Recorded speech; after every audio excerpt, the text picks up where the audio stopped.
Got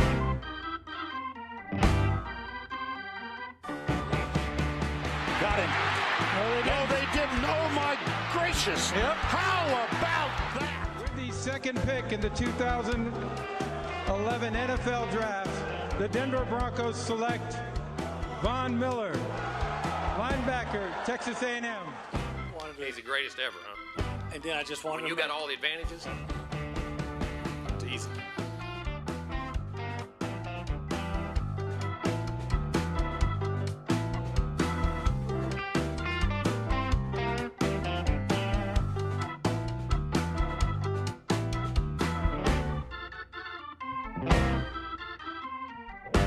Welcome to the Aggie War Pod, a product of the Republic of Football Podcast Network and Dave Campbell's Texas Football. I am your co-host, Mike Craven, senior writer at DCTF. The other voice you'll hear on this podcast is a barbecue-eating machine who won't shy away from a road trip or an off-key rendition of Creed. The former Fighting Texas defensive lineman arrived in College Station as a three-star prospect back in 2013. He now resides in Houston, but his heart never left. Ladies, gentlemen, reveille, I present the one, the only, Jay Arnold. And Mike, talking season is now really over. We actually have on-field action to talk about. I am so excited. It makes my job a lot easier when I get to watch games and then talk about them. Yes, mine too. It also revealed how little I know about college football and how much we know about college football as a general public. So many crazy things that happen in the state of Texas. We will talk about that towards the end of the show. On this show, we're going to talk about Texas A&M's 52-10 win over New Mexico in Week 1. We'll also do an early preview of the Week 2 clash at Miami. We also have an interview with GigEm247's Carter Karels. We'll do that in the third down. For those new to the program, we kind of split this into 4 downs: first down, second down, third down, 4 down, like a football game. And before we get going, Home Field Apparel, wearing a shirt right here, SMU, the newest Power 5 or Power 4. I don't know. We're going to have to figure this out. Nice. Jay's got some Home Field Apparel, a banner up there. So I've got an entire home field closet.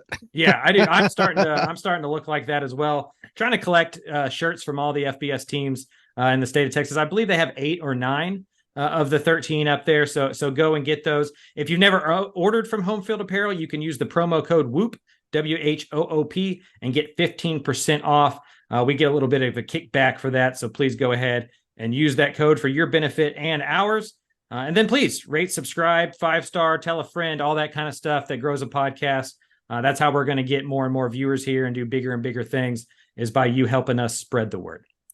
Jay, let's start. Football season, as you mentioned, is here. We no longer have to wonder what it's going to look like. We got to see a sneak preview, get a little bit of an appetizer of what that was going to look like. Again, Texas A&M beat New Mexico 52-10. And what I will say, probably the most impressive Week 1 performance of the Jimbo era, at least for the last few years. I was pretty impressed. Kind of what say you after getting to watch it on Sunday? Yeah, I don't disagree with you. You look at what A&M has historically done in Week 1, and it's kind of been some struggle games. I mean, you had the in 2020, right? The best year probably of the Jimbo era. I mean, it was still a struggle. I think Vanderbilt was Week 1. Obviously, that's COVID year, so a little bit of a weird one. But yeah, I mean, this looked like the best Week 1 performance that we've seen so far. A lot of the questions that I had as far as this team going into the season centered around the offense, and it was what I thought an efficient offensive performance. And I think they look better by leaps and bounds compared to last year.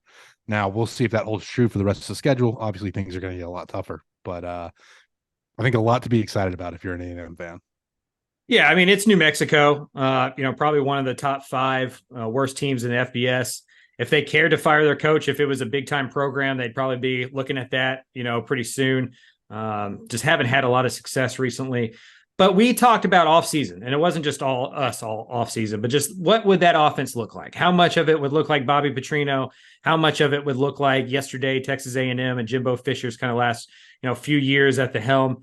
It seemed pretty obvious right away that this is a new look Petrino offense. They took shots down the field. They let Connor get outside the pocket and use his legs a little bit to be exciting, the running game. was explosive at times. Connor Wegman, 18 of 23 for 236 yards, 5 touchdowns. He had as many touchdown passes as he had incompletions. The wide receiver group, which we thought was going to be really explosive, looked excellent.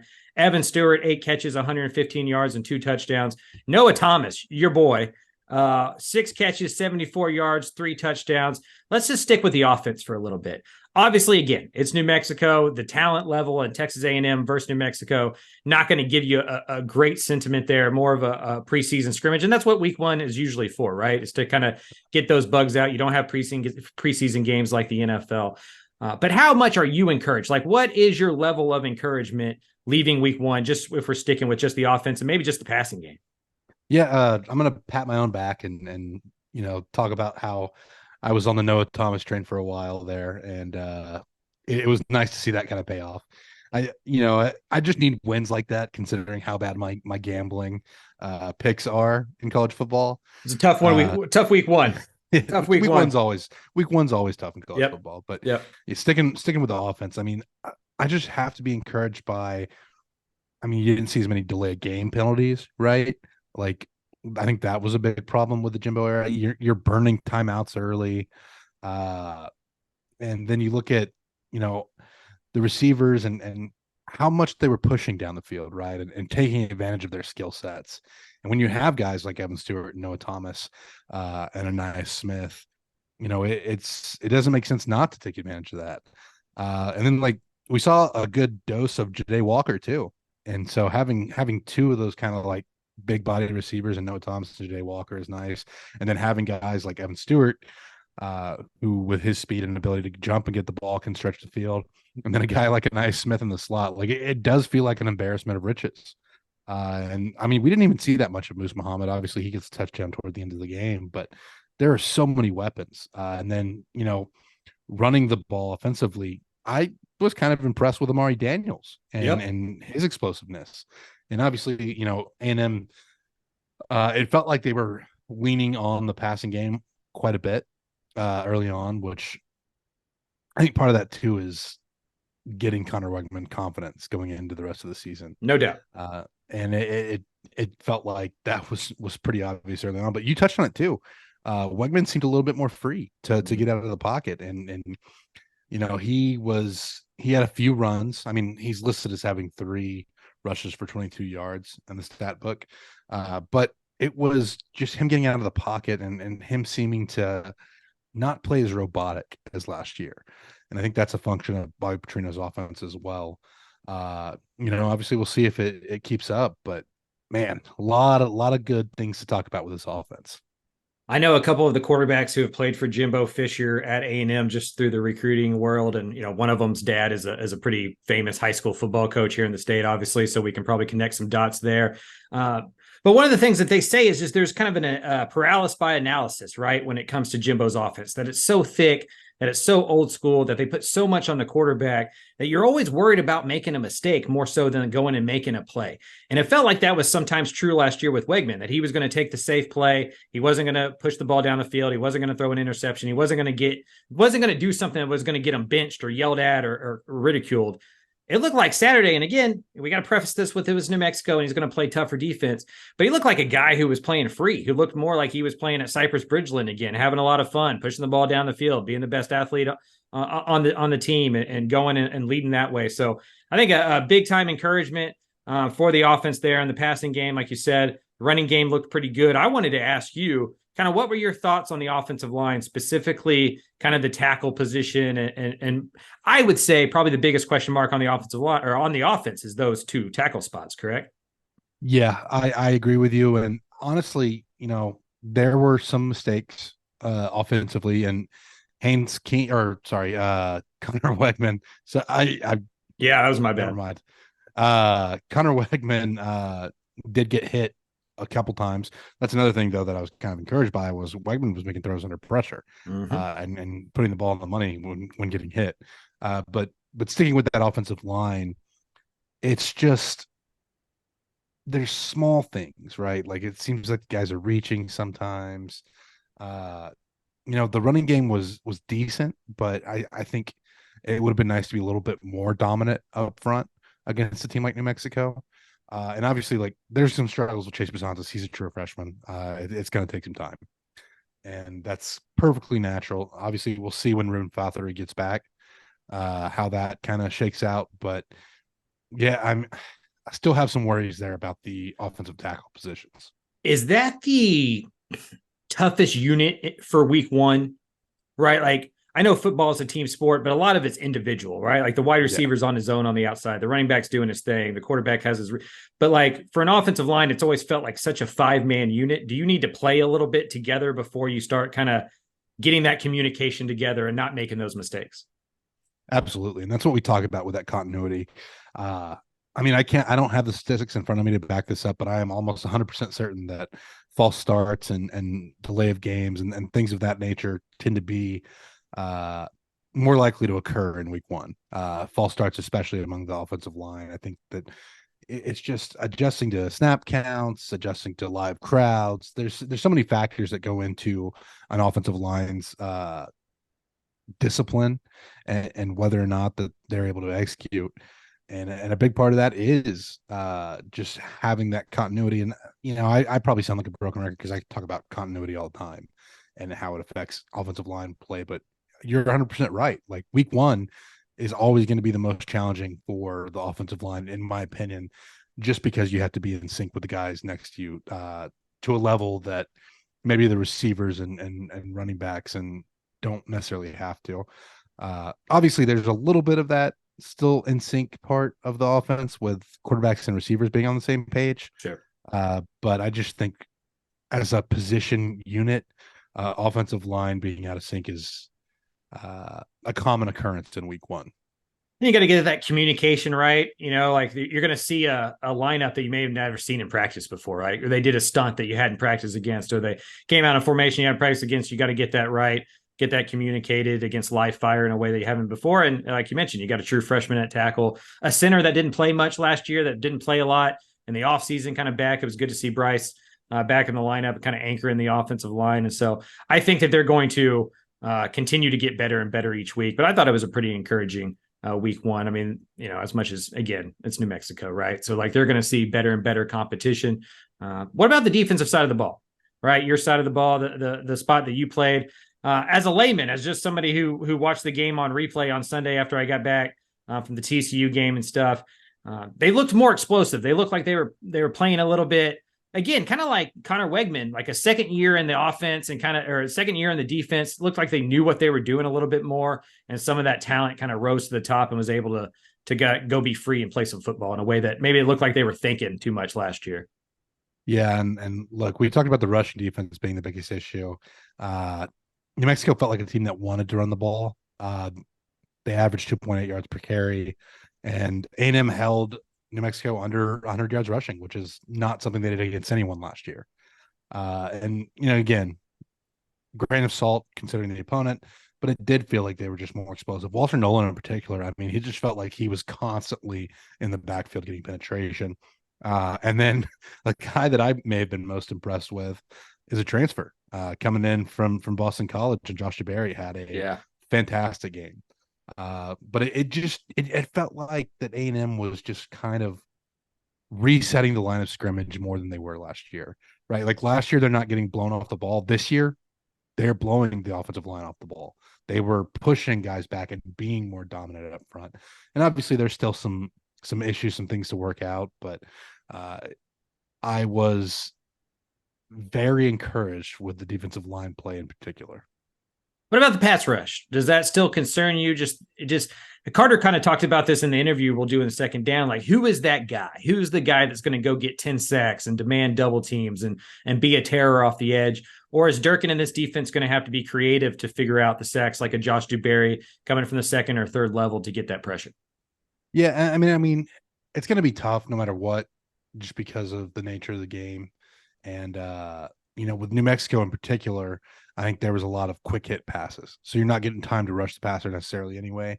And it kind of felt like A&M was playing a little bit off their men at times as well, which kind of gives you those quick completions. But when I look at the rushing the passer, there's not like a clear edge, right?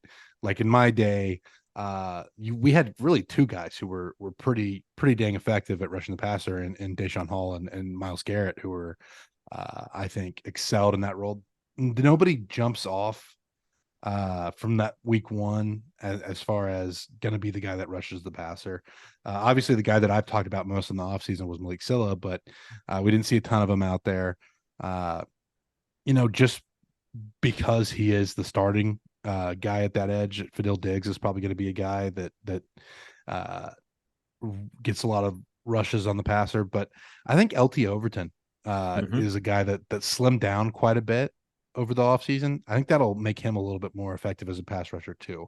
And again, we'll see more of this whenever you get to a team that rushes the passer more, or that tries to stretch the field more with their arms, with the quarterback and deep balls. But I honestly, I thought A&M got some pressure.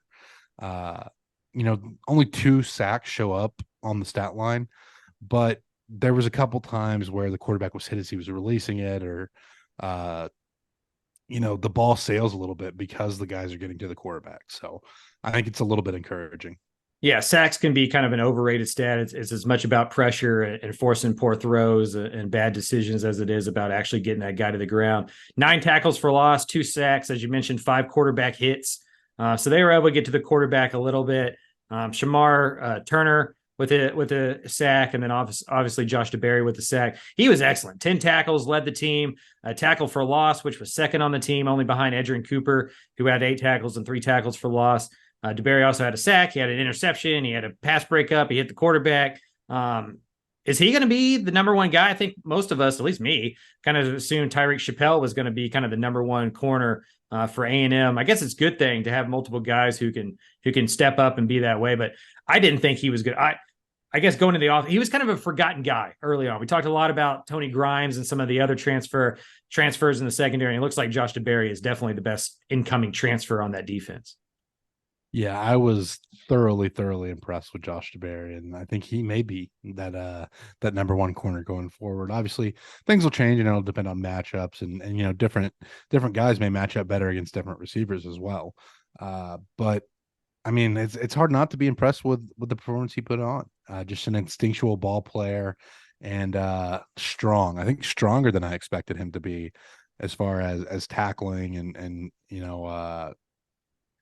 making plays on receivers. So, it's again very encouraging to see him come in and play a role right away, because that was a question mark, right? Who was going to be opposite of Tyreek Chappelle, and maybe he's even passed up Tyreek Chappelle. So either way, it's something to monitor. And at the corner position too, we saw Javon Thomas get in there some. I think that was encouraging. So there's definitely some talent at the position. I guess it'll be just kind of something we monitor as the season goes on. I would, however, say that I would like again to press the receivers a little bit more. I understand with New Mexico, right? It may have been more of an ease into things type of game plan, but some of those quick receptions, they're getting 5 yards a pop, and you give up 5 yards twice and it's a first down. So that's just something to monitor going forward. But overall, encouraged by DeBerry's performance, especially. When we move on, or before we move on to the interview with Carter from GigEm247, kind of what's your overall grade for this game, right? Again, it's New Mexico. You knew they were going to win, but compared to what your expectation was, what do you kind of walk out feeling in terms of a grade for that performance on Saturday? I have it at an A-. That's good. I was really impressed with how in sync the offense seemed for week one. Obviously there's some things that we talked about with, some of the run blocking and the issues at tackle, but overall the offense was great. Defensively, right? You're giving up 2.8 yards per carry, and that's addressing a huge issue that A&M had. We'll see if they can keep that up against other teams that are a little more talented. But I think it's something that's a net positive. And then you look at probably the thing that's dragging it down the most for me was the special teams performance. I thought the special teams looked more in disarray than some of the other units. Obviously, that blocked field goal that New Mexico had, it was entirely too easy for them to kind of get through the line. And there were some issues in the return game too with some of the blocking. The coverage units looked good in my opinion, but the return game and then obviously field goal is something that's gonna take some adjustments and improvements to get where it needs to be.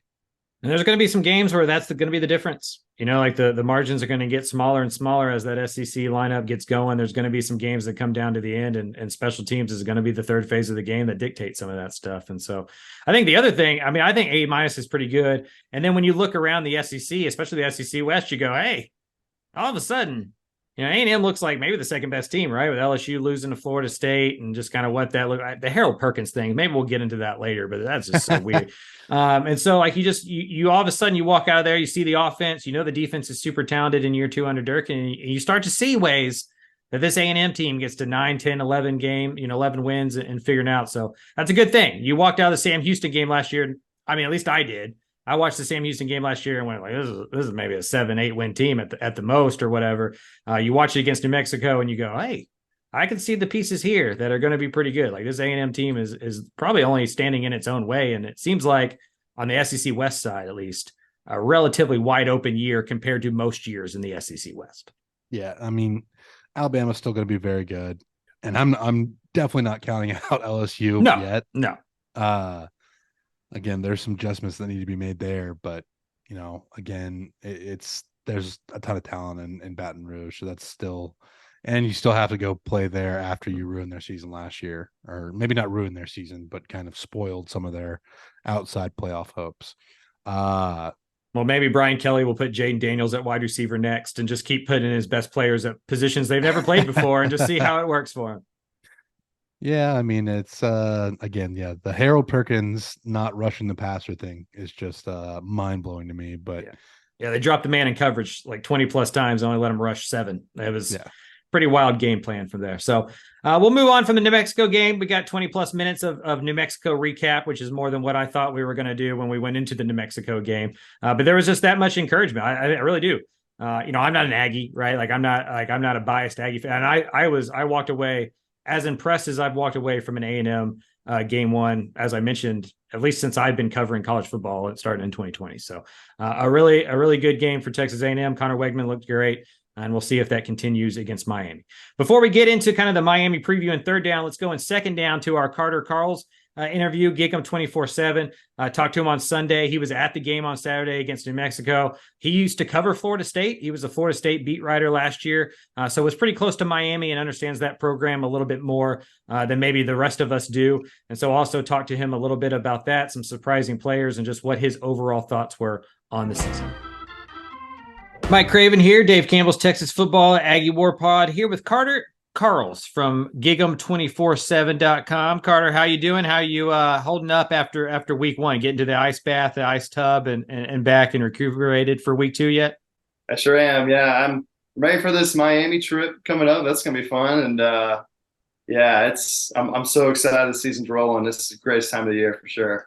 Yeah, Miami's probably top 5 destination for a college football writer, right? Like LA, Miami, a couple of those places. What day are you going out there?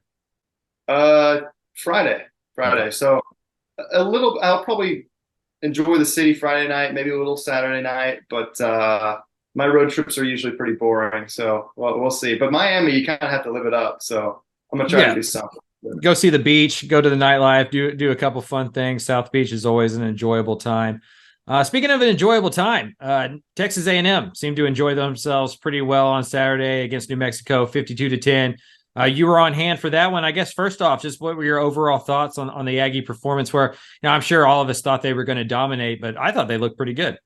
Yeah. So going into the game, you look at the last 3 season openers for A&M, and they've been pretty bad. Like you think about the Vanderbilt one, even in 2020 when they had such a great team, they almost lost to Vanderbilt. And so under Jimbo Fisher, season openers have usually not gone very well. But I think if you look at this game, it could not have really gone better for A&M. You came out of it feeling more optimistic. It's New Mexico. You kind of have to take everything with a grain of salt.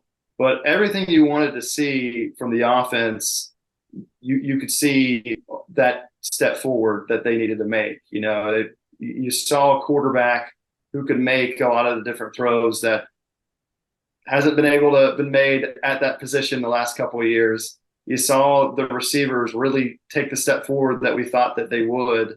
And you just saw a really explosive offense that can attack a defense in a lot of ways. Defensively, I thought they played a little bit up and down. We can get into that a little bit later, but you saw some guys step up there too, like Josh DeBerry getting 10 tackles, a sack, an interception. So I thought coming out of it, you have to feel really optimistic if you're an Aggie fan. It may not change what you expect this season to be, but it just kind of confirms what you thought going into the season about all the changes that had been made. I think it's a good point, right? I mean, we go into week one, and a lot of these times it's a big team against a small team, and you expect them to blow them out, but it doesn't always happen. And it's better to come out of that game feeling good than feeling bad, right? Like maybe it doesn't dictate how they play against Miami or Bama or LSU, but you'd rather play good than bad. I think the thing that stood out to me the most was it only took me a drive or two to tell who was calling plays and who wasn't, right? Like that looked like a Bobby offense. Being there at the stadium, what did you notice from that offense that maybe looked different than the last couple of years? Just how they attacked downfield, right? And not just downfield, but between the hash and the sideline. These throws that not a lot of quarterbacks can make. Kind of what I saw, everyone saw the downfield passes, right? Evan Stewart, Noah Thomas.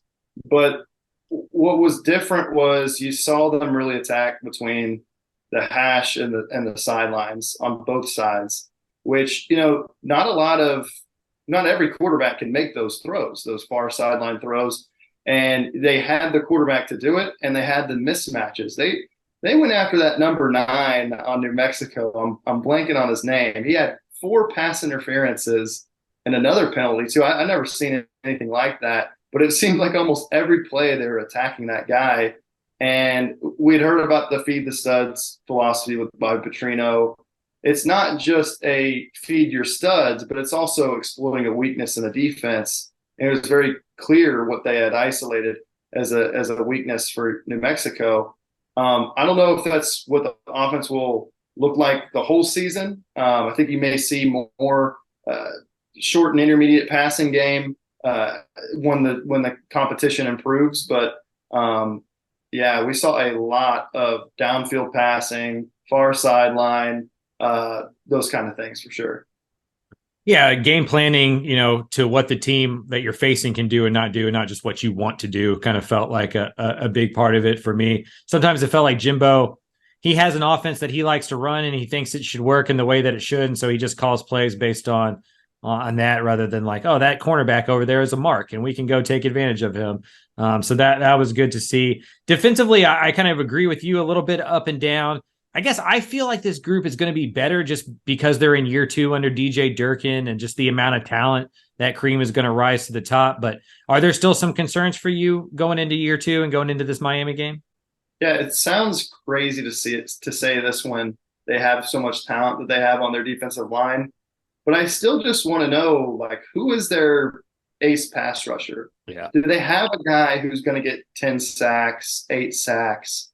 Last year, it was Fadil Diggs, and he only had 3 sacks. That was their leader, 3 sacks. And it was one of the worst pass rushing years that A&M's had. I went back, I think, in 15 years, it was their worst as far as how many sacks they had gotten in a season. I don't know if they take a big jump. I think they'll be better, but who on that defensive line can get you 10? They had 2 sacks. One was from Shamar Turner, the other from Josh DeBerry. But I want to see a guy like Anaya White step forward, a guy like Malik Silla, Shamar Stewart. And you've got a lot of guys in that room, but can they do it? I thought it was great that they held New Mexico under 100 yards rushing. I don't know if they did that at all last year. But I don't know if I quite saw just the dominance from the defensive line and the linebacking crew that I wanted to see when you're playing a team like New Mexico. I still have questions about the secondary too. I I just don't know if you're going to get a lot of elite playmaking ability out of that group. Not a lot of turnovers, things like that. I don't know if you have a number one corner. I think Tyreek Chappelle was kind of good in that number 2 role last year where Jalen Jones was that top guy. Can he be that number 1 guy, or can Josh DeBerry continue to play like he did against New Mexico and kind of sustain that? We saw him play at an elite level at the nickel position at Boston College, but how about an outside cornerback? How good can he be there? So there's a bunch of questions. I think they'll take the next step, like I said, being more healthy, being more experienced. I don't know if they're going to be a liability in any area. I just don't know how elite they'll be in terms of pass rush, secondary, and run defense. Yeah, it's a fair point. I think just from listening to you talk, you kind of sound a lot like me in terms of the offense got so much of the coverage this offseason, and how much people talked about in the fascination between Bobby Petrino and Jimbo Fisher. And I do think that's very interesting. But from a football standpoint, I have a lot more questions about the defense than I do the offense. Oh, no question. I felt like I was taking crazy pills this offseason because I felt like Jimbo, like, he didn't want to say it. He didn't want to admit it at first, but he made the changes that he needed to make. I also think they found their quarterback last year. Yeah. What Connor Wickman showed against Ole Miss and LSU, they hadn't had a quarterback like that since at least Kellen Mond. And I just think he can do so much more than what the other 2 guys did in the last 2 seasons.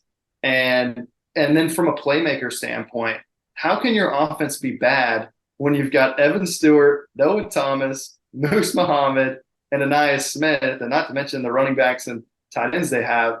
So I just – and the O-line too. They had so many injuries last year.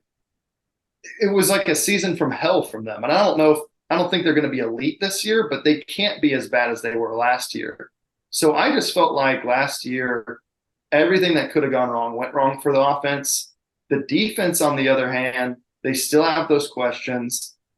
I still have a lot of questions with DJ Durkin schematically and just what is he good at? What part of his defense is super elite? I'm not sure.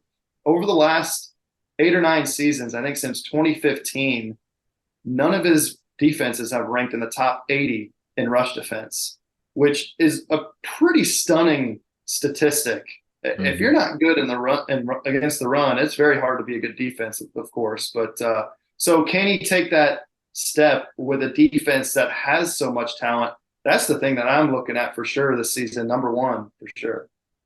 You kind of hinted on it, and I don't want to derail this conversation here, but were there times in the offseason where it was just like, Jimbo, why are you making this so hard, man? Just say Petrino's calling plays and let's move on. Yeah, it was a yes. It was a yes, but proposition where I'm like, yeah, this guy, he needs to just freaking say it. Like, it's not that big of a deal. You're not giving away trade secrets. But at the end of the day, the kind of the hyperventilating, the oh my gosh. So it was concerning, but like if you were at the practices, if you talked with people in the program, it was Bobby who was running the meeting rooms with the quarterbacks. It was Bobby who was really running the offense in practice. So like all this sort of outside noise, I felt like came from a lot of national folks that weren't as into the program to where they could see everything. And I understand why they felt that. And I still do have questions, like if things go wrong, like how is everything going to be handled? That's a fair question to make. But yeah, overall, it was kind of like, dude, you're making this way too hard on yourself. If you could inspire so much confidence, if you just say, hey, this guy is awesome.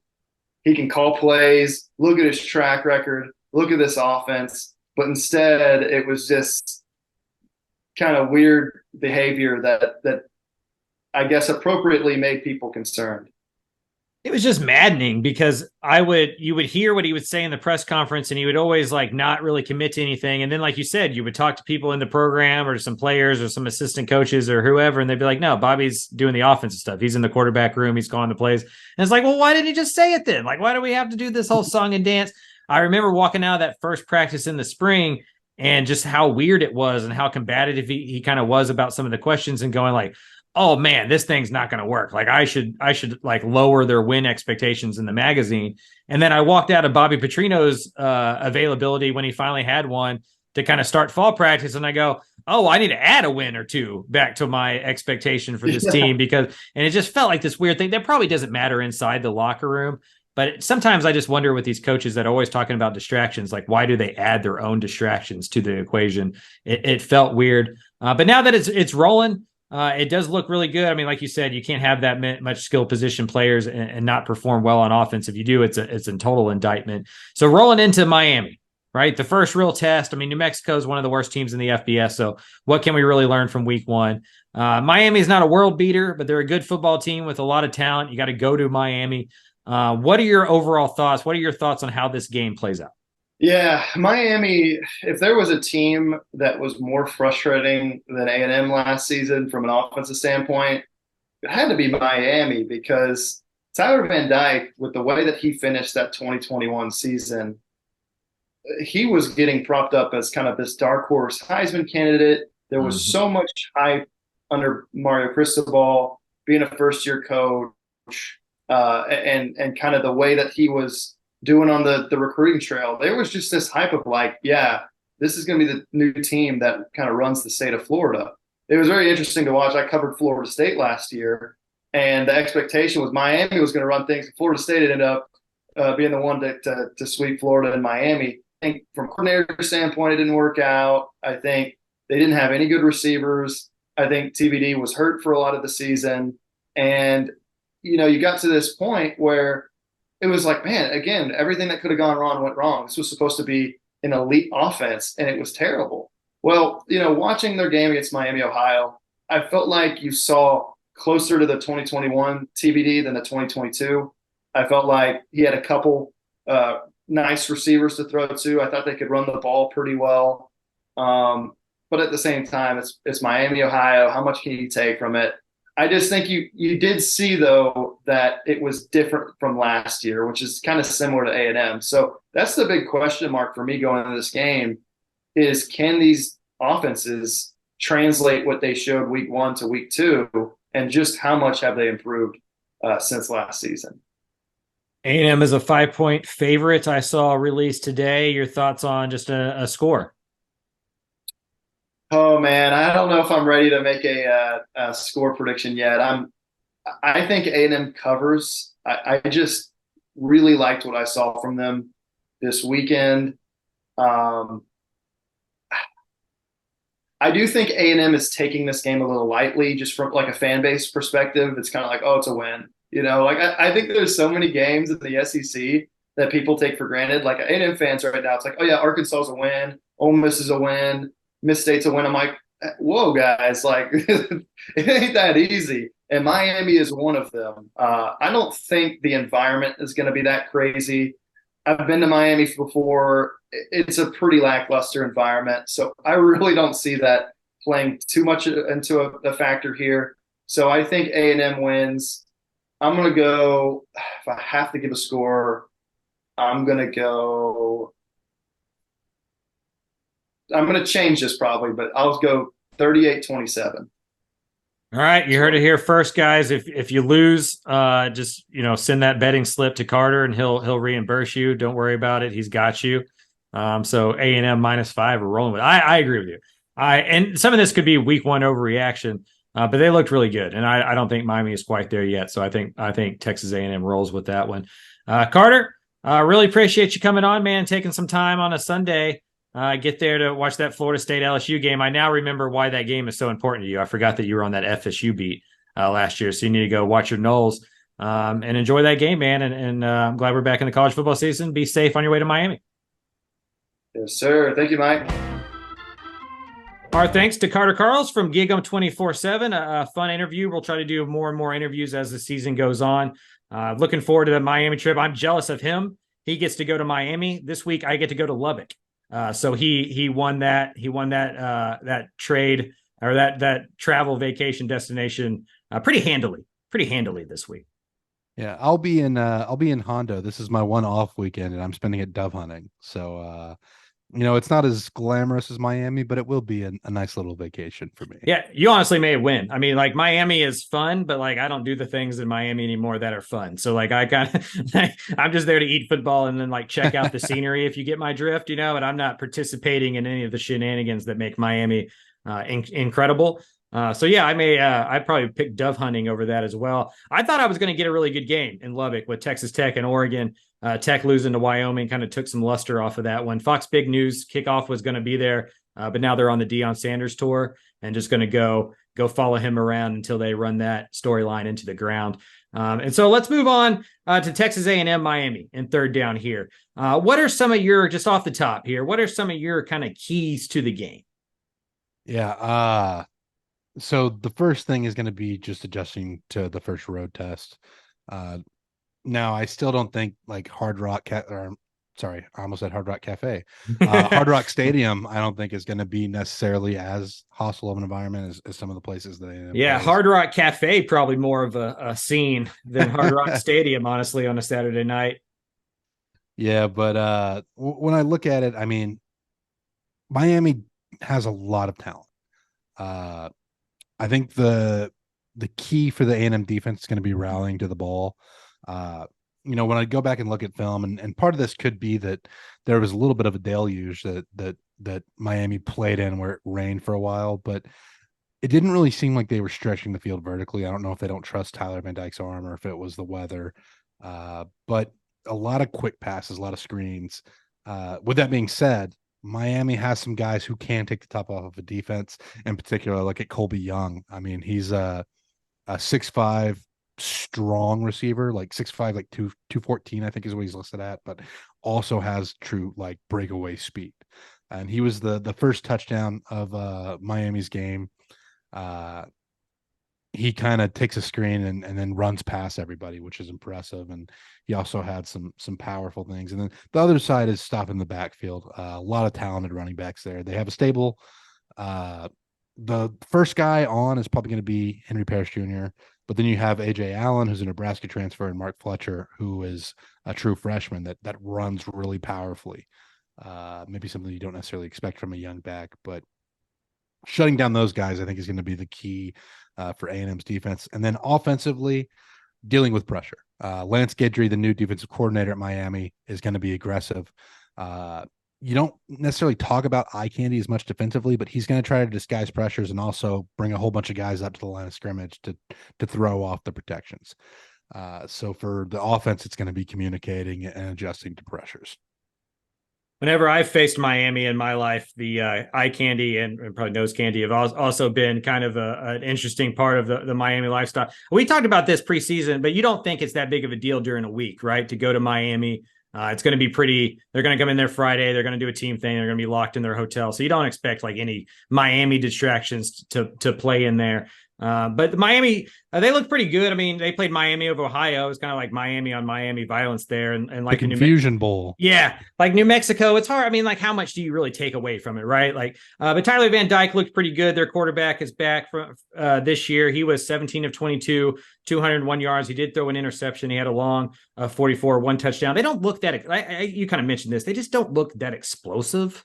Passing the football, and they didn't last year either. For those that were in Kyle Field last year for the 17-9 win over Miami, which I was, for some ungodly reason, it didn't start until 8 p.m. I got back to Austin like 3 a.m. and I almost died because it's so hard to get out of Kyle Field after one of those games. But it was ugly. It was a really ugly game last year. Neither offense did all that well. Miami did run the ball really good against Miami of Ohio, though. They averaged nearly 7 yards a carry. You mentioned Henry Parrish. He had 9 carries for 90 yards. Mark Fletcher, 9 carries for 76. Both of those guys scored a touchdown. So we're going to find out about that run defense for Texas A&M real quick this week. Carter in that interview had a pretty crazy stat. He looked DJ Durkin up for like the last 5 to 10 years or something like that. He couldn't find a rush defense under Durkin that finished in the top 80 against the run. So it's been kind of a long-standing issue with Durkin stopping the run, and they're going to have to figure that out because to me, that's how Miami's going to win this game. If A&M can make them one-dimensional and put this on Tyler Van Dyke, give me Miami or give me A&M by 10 plus points. Like I'm just not a Tyler Van Dyke guy. I just don't see him carrying Miami to a win over A&M. But if that running game takes off and all of a sudden they can be balanced and you can do play action and you can't get that much pressure on Van Dyke because you're stuck in between the run game and the pass game, all of a sudden I think Miami can do some stuff. And then defensively, they have athletes. It's going to be interesting to see kind of how A&M's wide receivers kind of out athlete them, because I do think that A&M's wide receivers are better than Miami's secondary. But Miami's going to be one of the more on paper talented defenses, just from an athlete standpoint, that A&M faces, at least in this first half of the year until they play Alabama. Yeah. And like you talked about it, I'm also just kind of reluctant about Van Dyke as quarterback at Miami. I mean, again, I don't know if it was the rain or the game plan, but it really seemed like the offensive coordinator, another new offensive coordinator, by the way, like Miami does have two new coordinators on the offensive and defensive side of the ball. But it was a lot of short passing game, which, to be fair, New Mexico did have some success with against A&M. So you wonder if DJ Durkin's going to mix that up a little bit. But that one interception was kind of the first deep ball that Tyler Van Dyke threw all game. And again, like you mentioned, the 44-yard score, that was pretty much all on the receiver, because it's a screen that he's running off. So I think if you can take away some of the underneath stuff, Van Dyke's going to struggle big time. And you have the guys in the kind of the outfield of the secondary, right? The safety positions in Damani Richardson and Bryce Anderson and Jordan Gilbert, that are capable of playing center field and going up to get those balls that Van Dyke struggles with. But yeah, echoing, like, stopping the run this is going to be a big test. It's going to be a big test. I do think immediately, like, McKinley Jackson and Walter Nolan are going to be hard for this offensive line for Miami to deal with. And the other thing too about this Miami offensive line, they have a lot of new pieces too. Yeah, 3 new transfers starting. Yeah, so they have Matt Lee at center, who's a transfer from UCF, named a team captain. I actually like him a lot as a player. I think he's a kind of a intelligent guy that's going to provide some depth and senior leadership. You have a true freshman at right tackle for Miami, in Francis Mauinoa, who had some mistakes during the game, but I mean, again, it's similar to Chase Bisantis in that, a true freshman starting at tackle, you're going to have some issues. And then you have Cohen at guard, who's an Alabama transfer. So there is some continuity questions that you have to wonder about Miami when they come up against a more talented defense than the Red Hawks that they faced on Saturday. But yeah, I mean, stopping the run is a big question. I just think that A&M is going to be much better against it this year. Although I don't love that Durkin stat that you said that Carter pulled up. Yeah, that was pretty amazing to me. And some of that's defensive talent, right? He's never had the type of talent he has here at A&M in year 2, and you can forgive him for year 1 because you're replacing Mike Elko, who's one of the better defensive coaches in the country, in my opinion. You were going to take a step back. He has so many young pieces, so many young guys played in 2021. You hope as they get more and more time together that they just improve week over week.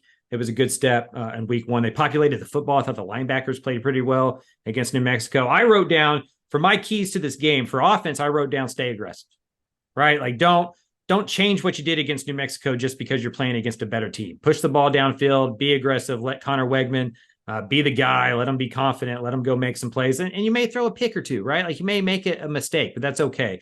Your defense should be able to bail you out, should be able to make enough big plays where you overcome from it. And then defensively, I just put down tackle.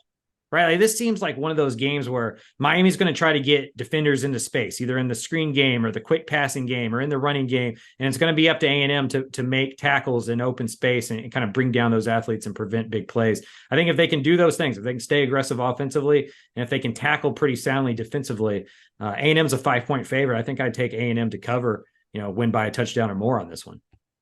Yeah. And things are never as simple as they are on paper. I think we have watched enough college. That's why I like being a writer, because I could just put it on paper and be like, see, it's very easy. It's a very easy thing. Just tackle. But one thing I will say is that I was encouraged by how much the defense flocked to the ball against New Mexico. That's going to be really important, especially with the type of screen game. And you'll have some jet motion stuff coming from Miami. It's a lot about being disciplined, but also making sure that you get to the ball. So that's going to be a key. like I said, I mean, like a guy like Colby Young, big, strong receiver, it's gonna be hard for guys to make solo tackles. Yeah. So you need those guys getting rallying to the ball and playing as a defensive unit, kind of buzzing, right? Like it's you talk about being a swarm getting to the ball, and that's going to be vital for preventing big plays. And like you said, Miami's not super explosive, but they have the athleticism to be explosive. When you rally to the ball and make sure you get enough guys to prevent people from breaking tackles and then getting free, you limit that explosive ability. But man, I'm just interested to see if the offense, like you said, stays aggressive and keeps up that pace against this Miami defense. I think they will. Like, yeah, and I don't know a Bobby Petrino that has a governor. Like, to his detriment, sometimes he doesn't have that governor. I think Sark at Texas is similar to that, right? Where it's like when it's humming and you got your quarterback hitting those deep shots, but they don't know how to take it off. So, like, to me, as long as Bobby's allowed to cook, A&M's going to FTS, feed the studs, and push the ball down the field because, like, it's all he knows. Yeah. And I think, you mentioned it. Miami has athletes in the secondary. In particular, the guy that I saw in film that kind of jumped out to me from Miami was Cam Kitchens. Yeah. Who's, I think, a stud. But A&M I feel like they have more. Right. I think, like, with Evan Stewart and all of the names we've mentioned and Noah Thomas, who's going to be a problem mismatch for anybody with his size. I just feel like A&M has so much that it's going to be hard for Miami to just kind of keep up. I got one for you. Who do you double? Who do you double? As far as like, if you're a defensive coordinator playing against A&M and you got to roll safety coverage somewhere, who are you even putting it on? That to me, that's like is like the question, like the Evan Stewart Noah Thomas question. That's tough, right? Because you got to pick one. And if you're Petrino, I think you just see where they're going and just feed the other guy. And then when they switch to the other guy, you start feeding the other guy. And this feels like one of those games where the Miami defense is going to really game plan against Evan Stewart and Noah Thomas, and Anaya Smith in the tight end position feels like it could be the difference maker here, just like in the slot, down the seam, over the middle, kind of taking advantage of how much attention is going to be paid to both outside guys. Yeah. And I would not be surprised to see Miami do that at all. And then again, like having a guy like Kitchens as in their secondary helps a lot because he can be in a lot of places at once, which sounds like an oxymoron, but trust me, when you see a good safety, you get it. Yeah. But again, like even if you take away the top two receivers for A&M, there's still so many weapons there that can hurt you. And like you mentioned, Anaya Smith, if Moose Muhammad gets in the game for a spell, like he's still a very big problem for defenses. We saw what he can do last year against LSU. At the tight end position, Jake Johnson. We did see a little bit of Melon Orstrom there at the end of the game too. I still think he's a little bit green and needs some seasoning, but just the talent and the mismatches that A&M's able to create, I think it's hard for me not to get excited about the weapons that Petrino has and the fact that even if somebody takes away a couple of them, you still have so much in the chamber that it's just going to be hard to keep up with all of it now that A&M's kind of playing a little bit more free. Yeah, and that's before I even mentioned the running game with Amari Daniels and his explosiveness. You'd imagine Ruben Owens gets better and better each game out. Now he's got his feet wet a little bit. So before we move on to the fourth down and ask Jay, you got a score prediction? It's A&M -5 with an over-under of 49. Yeah, man. I hate doing the score predictions just because it's so hard to know exactly how the flow of the game's going to go. But I am going to go with A&M 35, Miami 28. That's a high scoring game. That would explode that over under. I'm going to go 28-21. I don't think Miami is capable of scoring that many points. I don't know what A&M will do. I get maybe that last year's week 2 game, 17-9, kind of scares me a little bit, but it feels like this one's going to be a little bit lower scoring. Give me 28-21, Texas A&M to cover. That's right on the over and under line. I don't know if anybody noticed what I just did there. That would be a push. at the over and under line. Vegas tends to know what they're talking about, so I'll go with that one. I think it's going to be a fun game, a good game, and a week 2 that's loaded in the state of Texas. We got A&M at Miami, Texas at Alabama. Texas Tech is hosting Oregon. Just a really SMU's going to Oklahoma, which could be a sneaky good game. SMU looked really good over the weekend, so going to be a fun weekend in the state. And that Texas A&M Miami game is absolutely one of the headliners. Let's move on to fourth down here to our hashtag AskJ segment. Remember, get those questions in over the weekend. It doesn't always have to be football, right? You can ask about barbecue. You can ask about betting. You can ask about music, just whatever, right? Ask Jay anything here. Botany. Just whatever you want to, MMA, grappling, whatever we want to talk about, beard maintenance, whatever we need to talk about with Jay Arnold here, favorite Creed song, whatever. But we got about 4 questions in today, and we'll start with this one. What's your go-to barbecue order? If you're at a mom and pop shop place that you've never been before, you're going to test it out. You get 1 meat, 2 sides. What are you doing there? So let me start off by saying, first of all, I'm probably never going to do just 1 meat for my first order at a place. Right. The whole menu is what we're doing. My go-to order is usually the Texas Trinity, which is brisket, spare ribs, sausage. I want to try those 3 things out, and then I'll get 2 sides. I usually try to look up what they're known for ahead of time, find out what the things that, which, by the way, people, why it's 2023. Why are we not knowing our order ahead of time when we go into a place? When you can look at the menu, like I get that you might get split between 2 things, and then you ask, hey, out of these 2 things, what do you prefer? But like, have a game plan. Yeah, especially at a barbecue joint when, like, the menus, you probably have time in line too. That's the part that kills me. Like, maybe you didn't even look it up before you went to, but you've been standing in line for 20 minutes. Yeah. Like, you don't need, and barbecue places, like, what it's going to be. Yeah. Like, it's relatively the same menu. You know what your order is going to be. There's an old joke about that, like McDonald's, right? Where you're like, let me see. What do I want? It's like, what you want. You've been to McDonald's before. Just make your order and get out of the way. I'm totally with you there. It's, there's a stand-up comedian, Chris Porter, that has a bit about going to Starbucks. And he's like, a person in line at Starbucks taking too long. How do you not know what you want in the morning? Right. Like, I mean, they turn to ask him it's like, it's coffee and milk, pick a flavor in an Italian word, move to the left. It's a great bit if you ever want to watch that. But no, I mean, it's with barbecue, my approach to a first time order at a joint, 3 meats, the brisket, ribs, sausage, whatever sides they're known for, and then I'll see whatever specials they have. I try to like monitor their social media ahead of time, and if they have a special that looks super appealing, I'm going to be like, all right, well, I'm getting that. But yeah, that's my approach for ordering. I usually try to get 1 like really unhealthy side, like a tater tot casserole, or like a really rich mac and cheese, and then 1 like healthier, like Leroy and Lewis does, like a kale Caesar slaw that at least feels a little bit healthier. And it's nice to have mayonnaise. I mean, but you mix in a little bit of greenery to make it just kind of adds a little freshness to the richness of all the meats that you have there. But yeah, that's my approach for ordering. And then when I go back to places, that's when I can kind of cut back on how much I order and go from there. I don't know if I've ever been as big of a barbecue guy as you, but there was a time when I was known as like the barbecue sensei of Texas high school football, because that's all I would do, right? I would go to a game on Friday, and I would go a couple hours early, and I'd find the big barbecue restaurant near that place, and I'd go there. I have had an issue with red meat in my stomach, and I don't know if this is just getting old, or if I need to go see a gastrointestinal person or something, like if this is a me thing, or it's just like I'm getting close to 40.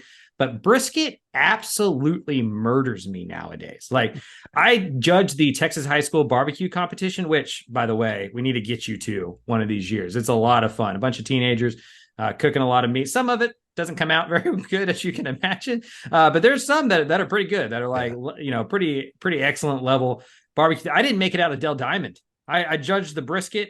About 30 minutes later, I had to sneak into the baseball field and find a bathroom because I was absolutely dying. And I don't know why red meat is doing that to me, but it's taken away one of my favorite things in life. And I am not happy with my colon because of it. So I hope that never happens to you, is what I'm saying.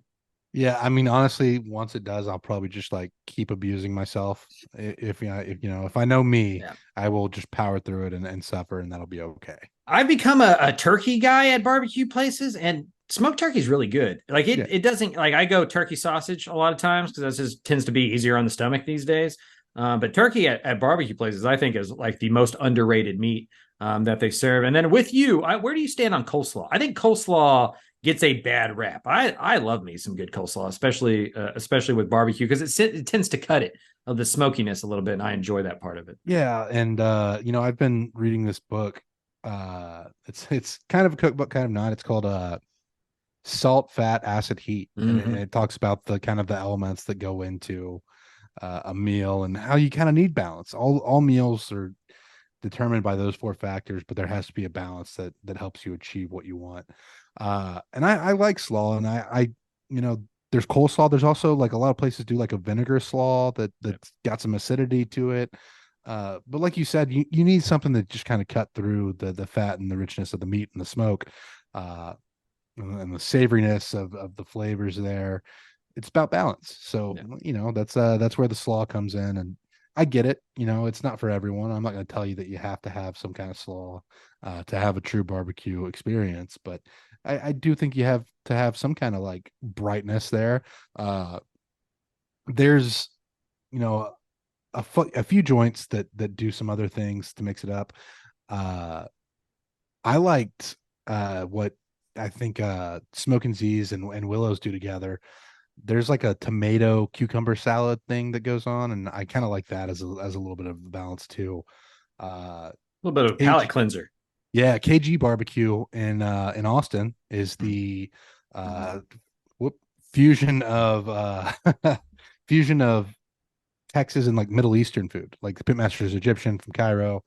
He does some really cool stuff, but they do like kind of a similar salad with tomatoes and cucumbers, and there's some pomegranate in there, which I really like. It's some brightness that you don't necessarily always get with some of the heavier sides at Texas barbecue joints. Next question is, will you do a shoey at your wedding? And when is that wedding? We have not decided on a date yet. Well, we don't need an exact date, but where do you stand on what season is the best for a wedding? Not fall. Not fall. I'm a spring guy. I'm a reasons. Spring wedding guy. I would be a spring guy, but one of the guys that is going to be part of my group is a baseball guy. So I don't know if that's going to work out. Summer's too hot. Summer is way too hot. So I am a winter guy as far as weddings go. The period after like college season ends, because I don't really care too much for NFL, right? And it'll probably be a Saturday anyway. I mean, obviously, I'm not the one that gets to decide that. Sure, I'm not making that call. But that's exactly right. I'm glad you know that. Winter is my ideal season for a wedding.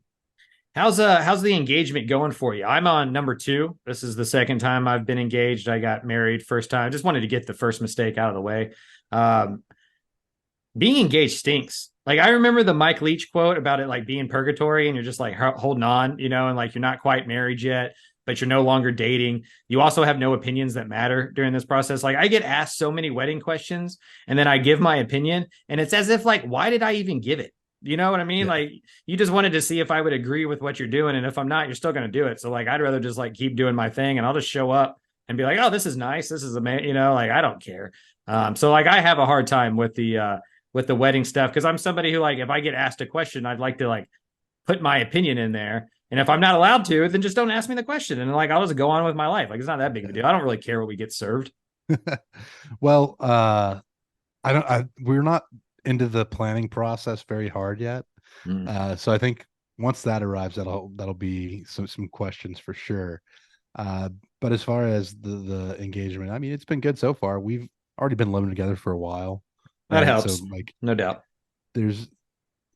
I think that by being in the process of moving into a new apartment, all of the focus once we got engaged and came back from vacation was on moving. So maybe that part of it hasn't hit us yet. And now that we're into football season and I'm going to be on the road just about every weekend, that's going to be delayed and pushed back more. So as always with any kind of problems that you're dealing with in your personal life, you should always wait to address them as long as possible, and procrastinate when you can. Yeah, it's just a whole, like, it's just a whole thing. You know what I mean? Like, and what I have to be careful of is it's my second time. So I can't really be like, dude, none of this matters. Like, we're going to spend all this money. You're going to spend all this time planning it. It's going to be a whirlwind. You're not going to remember any of it. It's going to go by really, way too fast. We're going to have to stop at McDonald's on the way to the hotel because we didn't get enough to eat anyway, because we were just taking pictures and shaking hands. And it's party for everybody else. It's not for the husband and the wife, right? Like, it's for everybody else.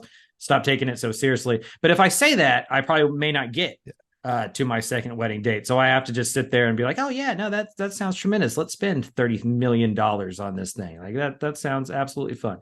Yeah. So yeah, good luck to you. Clearly I need some therapy over this whole thing. There will be a shoey. I can almost guarantee that. Yeah. I'm going to try to get it, because like, knowing my friends, they'll try to make me do multiple. And like, I'm just going to try to get everybody to do one at once if we're going to have to do it. So yeah. That's my game plan going into that. Is there a strategy to the shoey, or is it just pour beer into the shoe and then take it in, or is there more to it than that? No, you just pour beer and take it in, okay. And hope that, some of the salt from your sweaty feet flavors it, cuts through. All right, you got to have a little bit of that balance, maybe a little citrus to really get the full experience. You're an absolute psychopath. I'll combine these next two because they're both racing questions, and I don't know anything about racing. What is the best racing video game of all time, and what are your takes from Darlington over the weekend? Yeah, so the first one, best racing video game of all time. I mean, I think for use and the fact that like you can play it at just about any kind of environment and people don't think of it as a racing game, it's Mario Kart. It's Mario Kart. Yeah. You're right. Although I will say Crash Bandicoot Team Racing, underrated, extremely underrated. But yeah, it's Mario Kart's the best racing game of all time. And in college there were several instances of Beerio Kart where you have to finish your beer before you finish the race. Moving on to the more serious part of this question, and this was a question that I asked myself just because I wanted to talk about NASCAR, because I don't get to talk about it enough. Darlington, Kyle Larson wins, advances to the next stage of the playoffs. The 2311 cars looked really strong in Bubba Wallace and Tyler Reddick. Tyler Reddick had a really sweet, like, Carolina blue Jumpman car, since Michael Jordan's the owner of that team, which I really appreciate the paint schemes. I think that's something that, like, or the liveries if you're an F1 person. But my biggest takeaway is that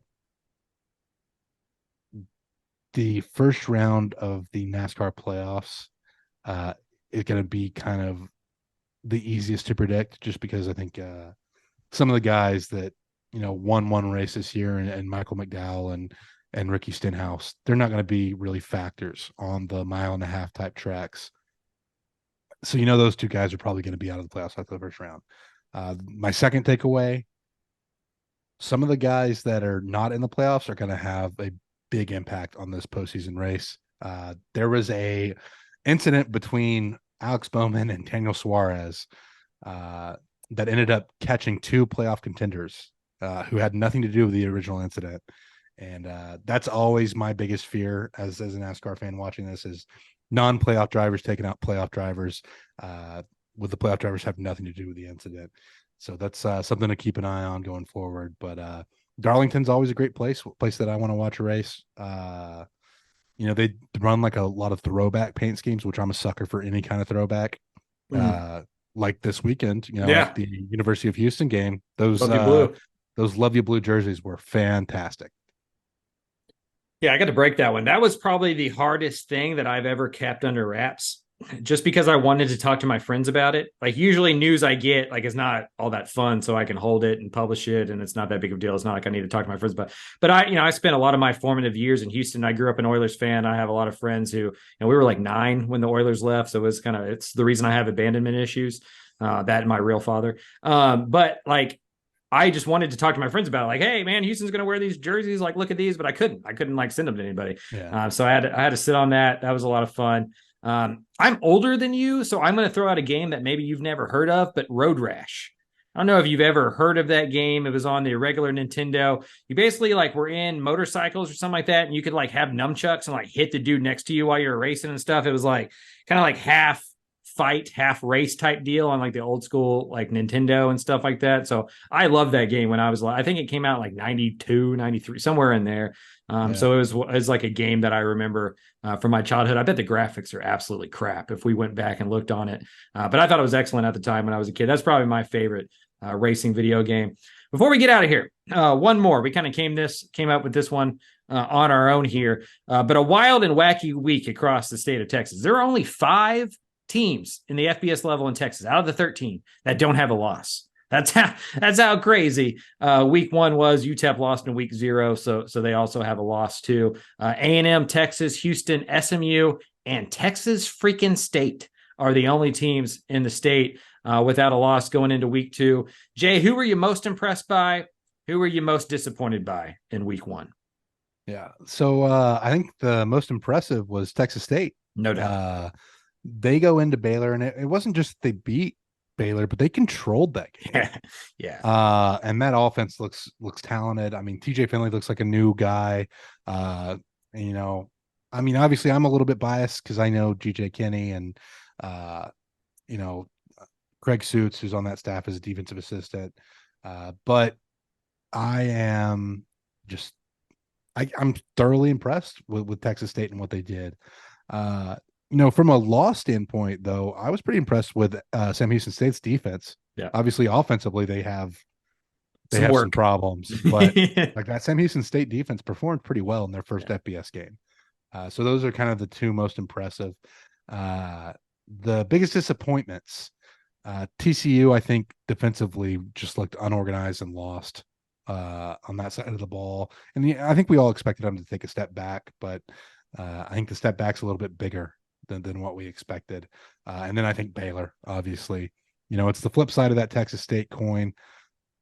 You don't know whether to be like super impressed with one of the teams or super disappointed, but yeah, I just if you're a Baylor fan, hard not to be disappointed. And then North Texas as well. I think the offense expected a little bit more in their first game against Cal, and obviously, you know, it's a Power 5 opponent, but I think going into the American, they had a little bit higher expectations for how they were going to perform in their first game.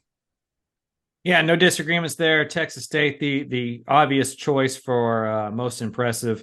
You know, GJ Kinney's a superstar. He's going to be coaching at a very, very big place in the not too distant future. Just a meteoric rise. Like if you go back and you look through his resume, he hadn't been in a place for more than a year in like 7 or 8 years. It's just been like one stop after another, working his way up.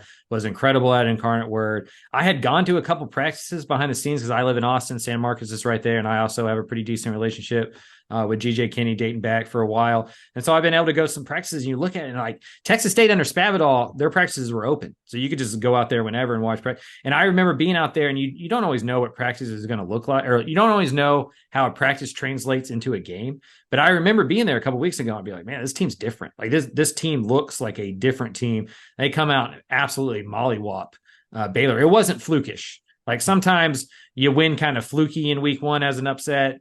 It felt like if they played 10 times, Texas State's winning at least 3 or 4 of them, right? Like they looked like they belonged on that field with Baylor. The defensive line just absolutely made Baylor look like a G5 offensive line. And that's usually what Baylor does well.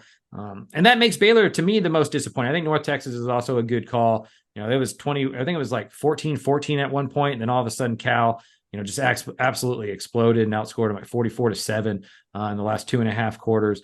But Baylor quietly, Dave Aranda's on the like they've had 3 seasons so far. 2 of them have been losing records, sandwiched around the best season in Baylor history, which makes it very weird. But if you look at their schedule, it's not impossible that Baylor's 1-5 after 6 games.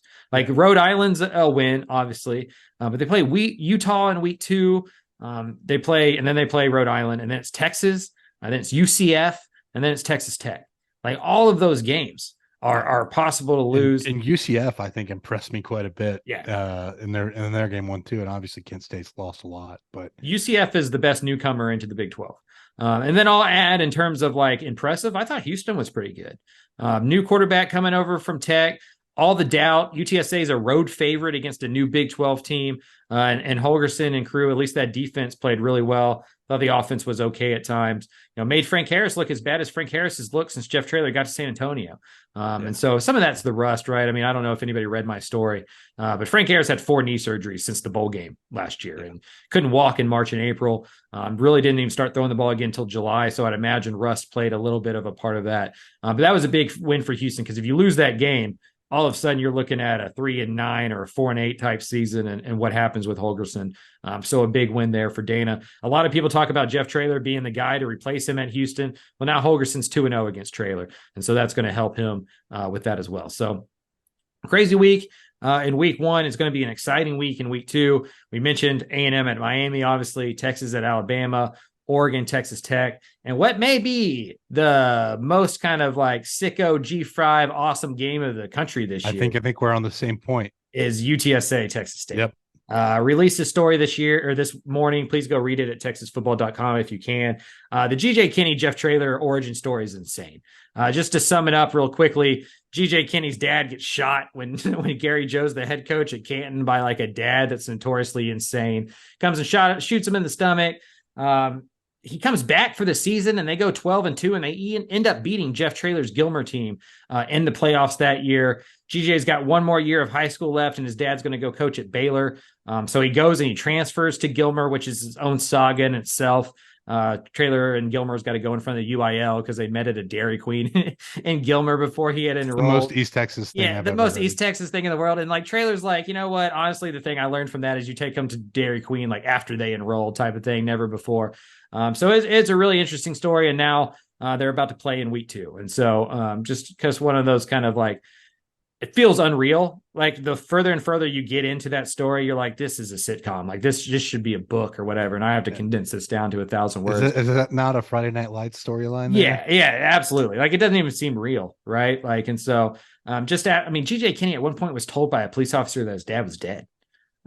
Just an absolutely insane story. He goes to Gilmer. He was in Jordan Traylor's wedding over the offseason. Like they're really, really tight. So that's going to be an interesting one. And then you add in how good Texas State looked in week 1. And, they're already talking about over 40,000 people in the Alamo Dome. They're starting to sell upper deck tickets already, which is a big deal at a UTSA football game. So if you're in front of your TV all day, I would suggest monitoring that one. At least give it a little bit of a sniff, see if it's a good game, because that is 2 really big rivals. I went to UTSA. Texas State is the most hated team that you have, right? And so that's going to be fun. Texas State's never beat UTSA in football. And this will be probably their best chance to do so. So we'll see how that happens. Jeff Traylor, when his first year in 2020, goes into Bobcat Stadium in San Marcos and beats Texas State. And that's kind of what starts the UTSA train, right? So maybe GJ Kinney can do the same thing at Texas State, go win at San Antonio, and then carry it on from there. So that was a great week 1 episode right there. Over an hour, plenty of content. Talked about the New Mexico win, previewed Miami, looked around the state, talked some barbecue, talked some NASCAR. We're kind of rolling here now on this podcast thing. We're starting to figure out our legs a little bit. Yeah, it feels like we're sticking with NASCAR, firing on all cylinders. There you go. But that's what we want week 1. I feel like we didn't have too many delay of game, too many procedural issues there. Mm-hmm. So let's just keep it up. Man, we're getting really into the meat of the season now. A lot of fantastic matchups in week 2. So can't wait to see you back here next week and talk about what went down over the weekend. For those of you going to Miami, safe travels, have fun, don't have too much fun. Make sure you make it back to the great state of Texas. Don't get stuck there in Miami doing anything crazy. Get back to College Station or wherever you live in Texas. We enjoyed talking to you, and we will talk to you next week. For Mike Craven, for Jay Arnold, Dave Campbell's Texas Football on the Republic of Football Network. Peace.